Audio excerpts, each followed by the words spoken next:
2 agents, this is Gamer for Life back with another Division 2 build video.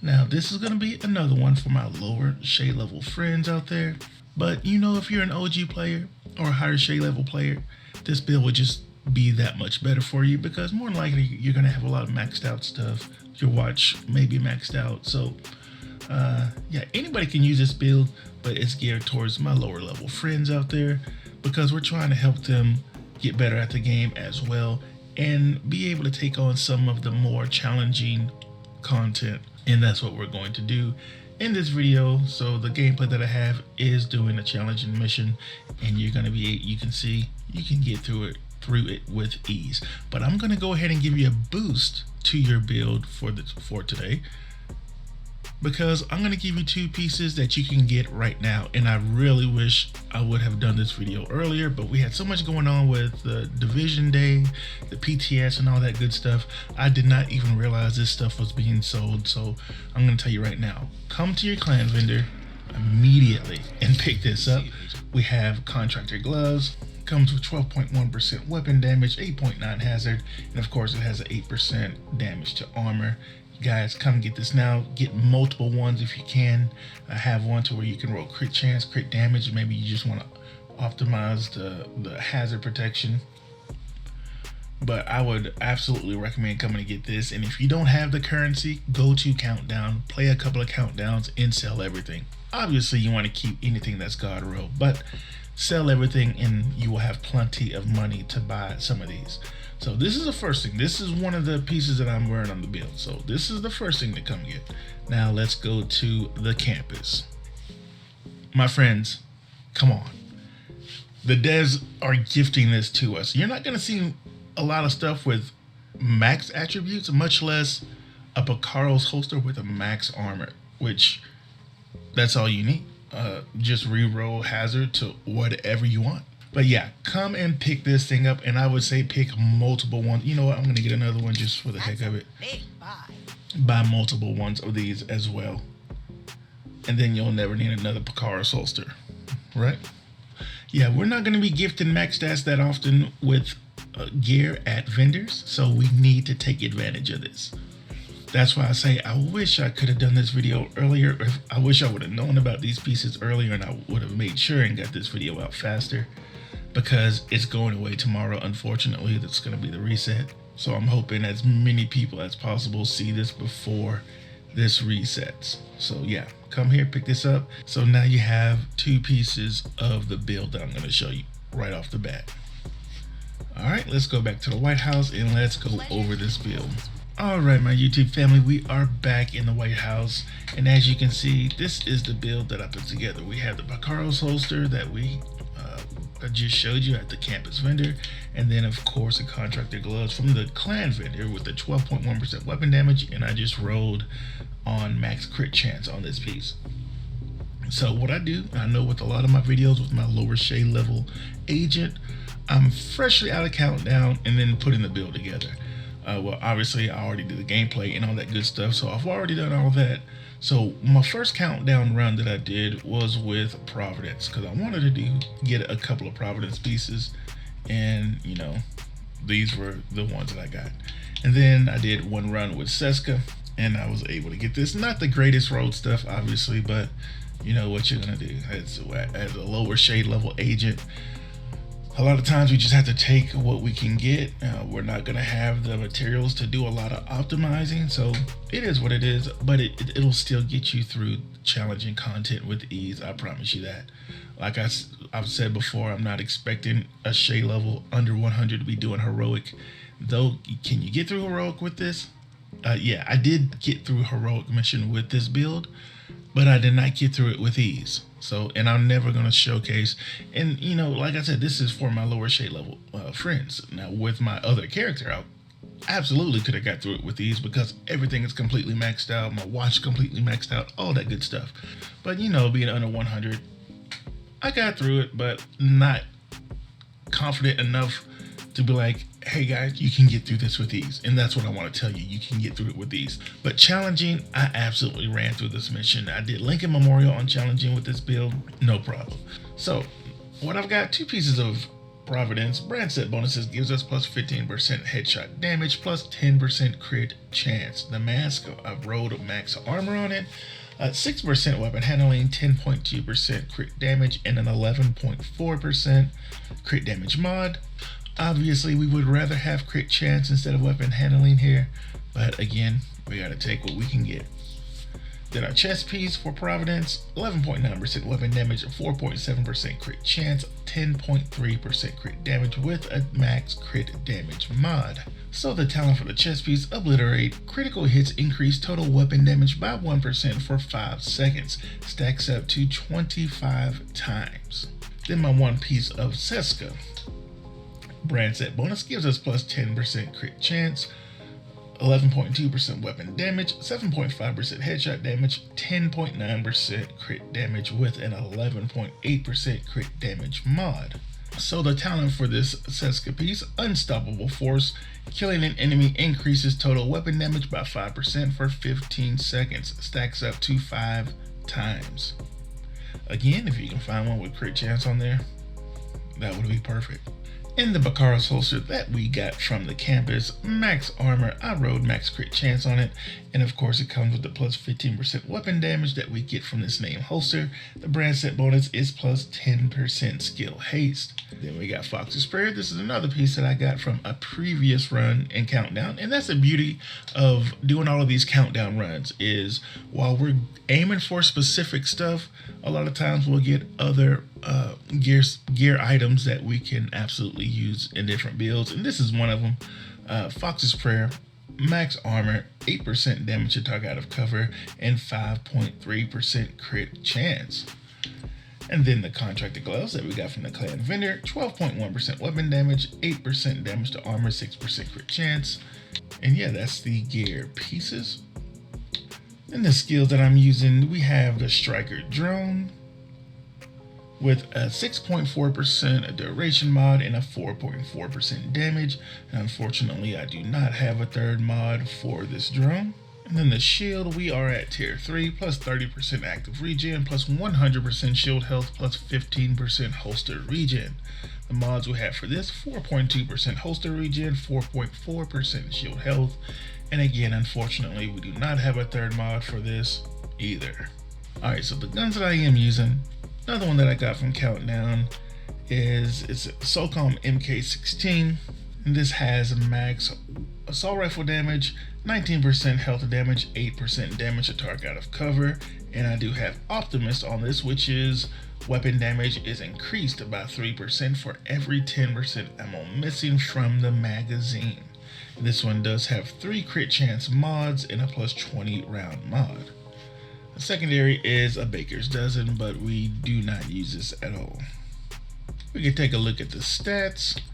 You can see we are at 57% crit chance for an AR, which is pretty decent for an AR. And again, you want to try to get as close to 60% as possible with the Obliterate talent because we're wanting to crit. 91.6% crit damage, 77.5 headshot damage, 8% armor damage, and 19 health damage. One thing that I get from a lot of people is that's great, but I wish I had a little more survivability. And again, all of these builds are templates to tweak to your own playstyle. Obviously, when we're talking about lower shade level agents, sometimes there's not a lot of wiggle room and we just have to take what we can get. But with survivability on this build, you can absolutely change this to a revive hive, which is going to give yourself another life. And another way you can get some decent survivability is if you get a piece to where you can roll the talent, you can change this talent because we're doing plenty of damage on this build. I mean, with Obliterate, we're going to get up to 25% extra damage anyway. You could change this to Bloodsucker, and every time you get a kill, you're going to get 10% bonus armor, and that can definitely stack up, and you can have that much more survivability. Now, with me, I just went with straight up damage because, again, that's my type of playstyle. I mean, I do love the survivability playstyle as well, but with this build, I just wanted to kill everything as fast as possible. We don't have a whole lot of armor on this build, so the faster we can kill enemies, the better for us. But yeah, like I said, just tweak it to however you want to run it. But the 3 core pieces, I would say, Definitely these three, and you get two of them right off the bat from the vendors, like I showed you already. And you're good to go, my friends. We can go ahead and take a look at the specialization. Again, it's just the demolitionist. Hopefully you guys are getting some of these leveled up. I already have firewall completely maxed out. Well, maxed out for me because I don't use that other 10, which would be on here. But I don't use that, so this is maxed out for me. And then I'm now starting in on these two. I have 8 points here and 12 points here. Obviously, I'm not doing a whole lot of playing on this character because I do want to keep his shade level kind of lower. But yeah, hopefully you guys are maxing some of these out. But we are using a demolitionist. 10% increased explosive damage, affects explosive grenade skills and effects. Increase burn resistance by 20%. That's always a good thing. Armor kits repair 100% damage and boost weapon handling by 30% for 15 seconds. Then you do get the artillery turret with this specialization. Group members gain 5% damage to target out of cover, which is good if you're in a group, plus 50% pulse resistance. When armor is reduced to 0, refills all main weapon clip ammo. Ignore explosions can only trigger once every 60 seconds. And again, make sure your main weapon that you are using does have that extra 15% increased damage on your specialization. So yeah, that is the build. Hope you guys enjoyed this one. If you truly get to your own playstyle, we would love to hear how you guys are running this build. Let us know in the comments. Hope you guys are doing good, staying safe out there, and as always, my YouTube family, take it easy.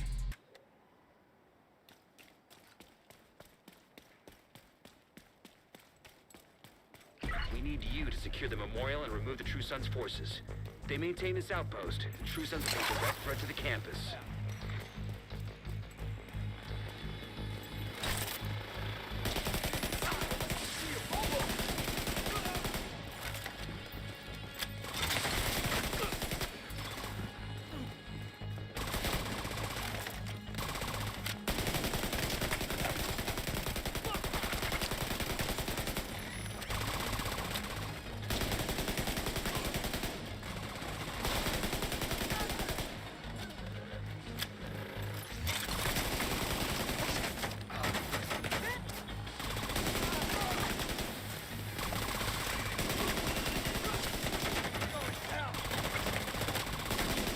Got a visual on additional hostiles in the memorial compound. They're moving south. There's a gate between you.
Critical.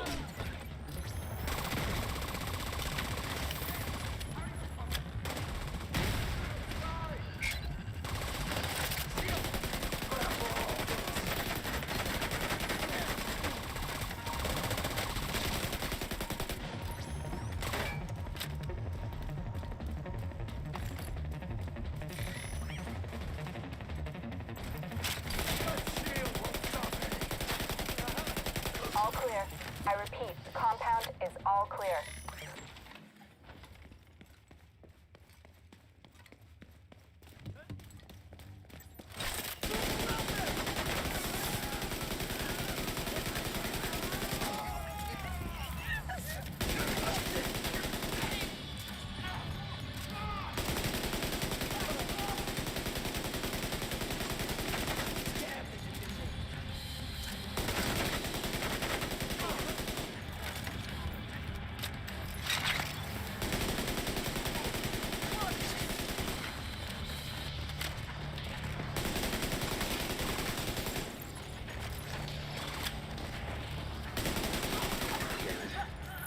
Sons have turned the memorial into a base.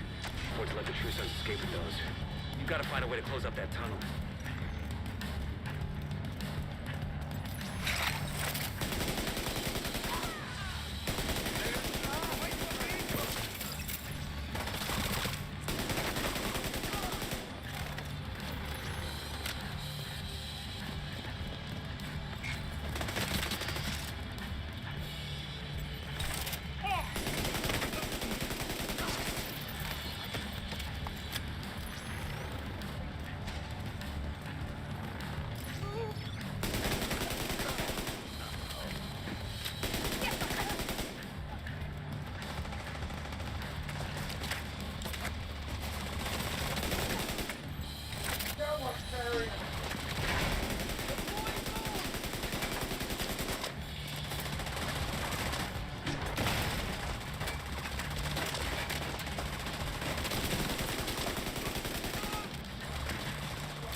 According to the schematics Isaac pulled upstairs, we can lock that tunnel door from their control center.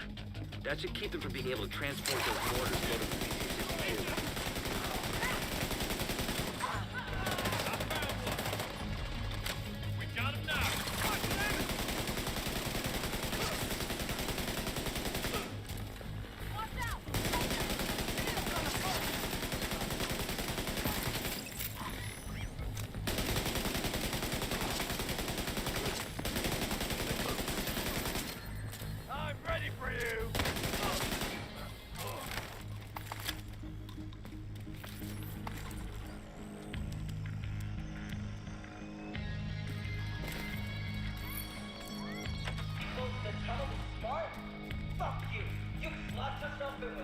I'll make sure you rot down here.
Go on and head back out. The team from the campus has taken position inside the memorial.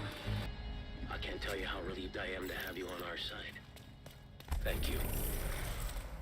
Today, we dealt a great blow to the True Sons infrastructure. We confiscated a massive cache of chemical weapons and eliminated their stronghold near the campus. You should be proud. You saved a lot of lives today.